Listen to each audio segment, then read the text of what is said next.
नमस्कार मंडळी, आजच्या या ब्लॉगमध्ये तुमचं सर्वप्रथम स्वागत. आणि आज जिगोजिगिरी पौर्णिमा आहे, तर माझा वाढदिवससुद्धा आज आहे. तर महादेवाचा आशीर्वाद घेऊन आज इकडे करणार आहे मी शेतातच वाढदिवस साजरा.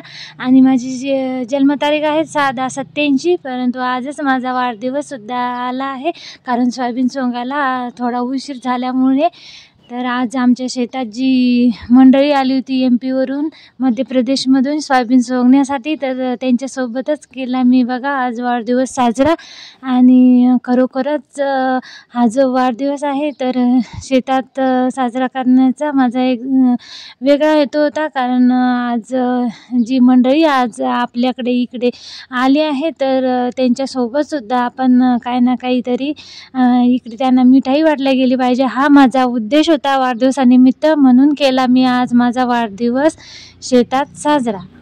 तर खरोखर शेतातले जे सोयाबीन सोंगण्याचे कामं आमच्या इकडे सुरू होते, तर त्यामुळे की खूप अशी गडबड आज त्यांच्या मागे होती, कारण लगातार 3-4 दिवसापासून सोयाबीन सोंगणी सुरू होती.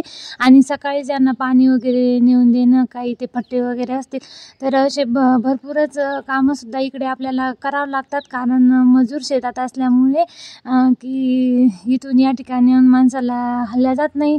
तर हेच झालं की आमच्या जे गाव आहे खेडेगाव, तर इकडे काही जास्त फराळ वगैरे भेटत नाही, पण जे गावात उपलब्ध करून होतं तर ते इकडे काही चिवडा आणि सोनपापड्या आणल्या होत्या. आणि आमच्या घरच्यांनीसुद्धा मला आणून दिल्या, कारण मी त्यांना म्हटलं की घरी वाढदिवस केल्यापेक्षा जर आपण हाच जर शेतात जर केला तर नक्कीच त्या ठिकाणी एक वेगळाच आनंद भेटेल.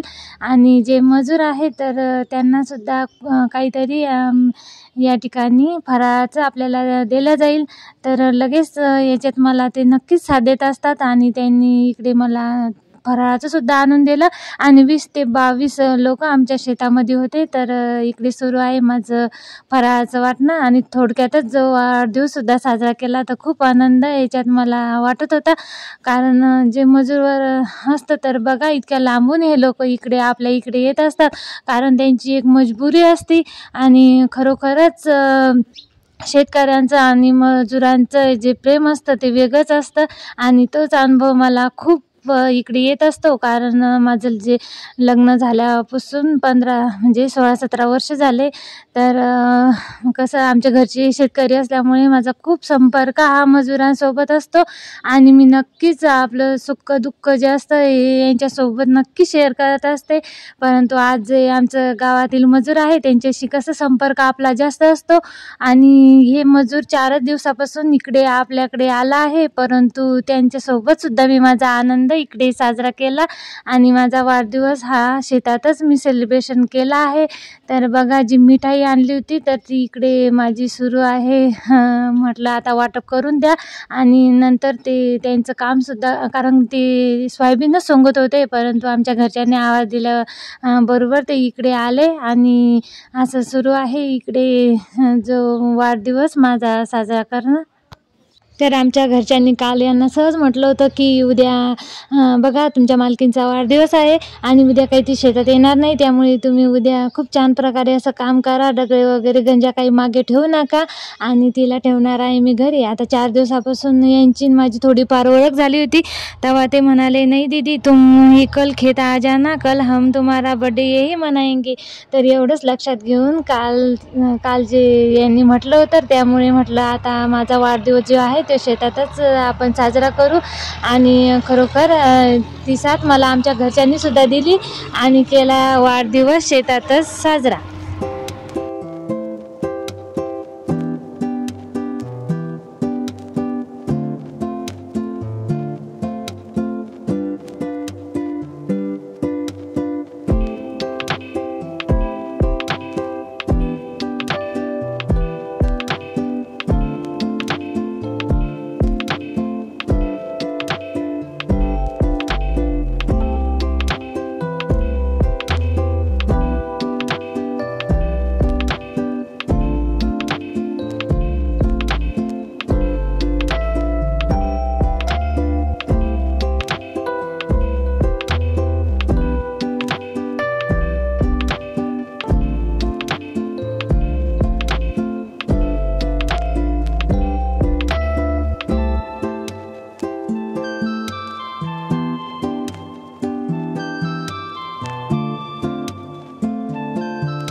खरोखर मंडळी हे जे छोटे छोटे लेकरंसुद्धा त्यांच्यासोबत त्यांनी आणले होते आणि काही बघा इकडे झोके बांधून झोक्यातसुद्धा झोपी घातले होते. तर खरोखरच किती माणसावर एक मजबुरी असते आणि खरोखर इतक्या लांबून जर हे लोक आपल्या इकडे कामाला येतात तर काहीतरी त्यांची मजबुरीच असते. म्हणून आपण सुद्धा यांच्यासोबत असा आनंद साजरा केला पाहिजे आणि त्यांना भरभरून असं प्रेम दिलं पाहिजे. आता खरोखरच जवळजवळ आमच्याकडे पहिले इकडची नाही परंतु खामगावकडची तिकडची जे आदिवासी लोकंसुद्धा सोयाबीन सोंगण्यासाठी येतात तेव्हा आम्हीसुद्धा त्यांना खूप असा इकडे मार्गदर्शन करत असतो आणि खूप असं प्रेम देत असतो.